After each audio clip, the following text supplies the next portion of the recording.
At the crime scene, a drop of infected blood accidentally dripped into the sheriff's eye, causing a drastic change in his personality and health. Although he used to be a man who hated evil, he still strictly required his subordinates to enforce the law impartially. But since being infected by that drop of blood, he has not only become irritable, cruel, and heartbroken, but he also recently broke a leg. Not only was he able to walk without a cane, but even more shockingly, he discovered that he had suddenly become incredibly strong, easily crushing the iron bench in the interrogation room. One evening, while returning home from get off work, he stumbled upon a man with blood on his face. He seemed to have committed some crime and drove away stealthily in a truck.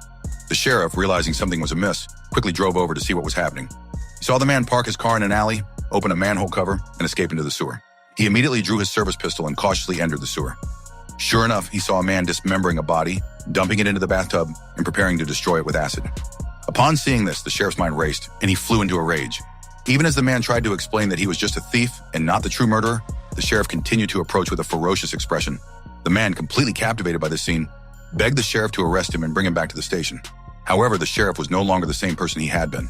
He would rather execute the criminal on the spot than imprison him for several years and then release him to harm innocent people.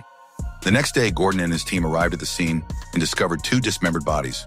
One of the bodies belonged to a man named Paul, a light handler who usually handled corpses for the gang. The other body had been melted in acid and his face had been inexplicably peeled off, making it impossible to identify the body. Upon learning that the anonymous man's face had been peeled off, the sheriff, despite Gordon and his team's strong objections, decided on the spot to take charge of the case himself. He then went to a bar and found the toad that light handler had betrayed the previous night.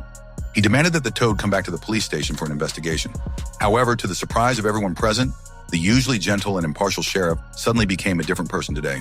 He quickly dispatched the thugs with his punching bag-sized fists and then turned around to catch the toad that had attacked him.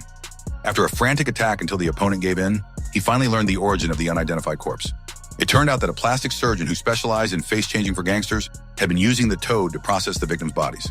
The sheriff then put the surgeon in the trunk and, with the surgeon's guidance, went to the plastic surgeon's underground clinic.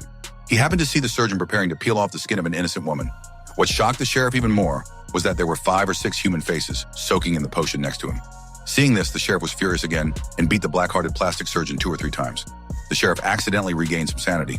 However, when the sheriff arrested the other party and brought him back to the police station, preparing to prosecute and convict him according to normal procedures, he did not expect that the plastic surgeon used his connections to inexplicably escape the punishment of the law and even swaggered to attend the party hosted by the mayor. The sheriff was furious when he saw this scene, so he waited until the plastic surgeon went to the toilet and quietly followed him, deciding to use his own way to eliminate the evil for the people.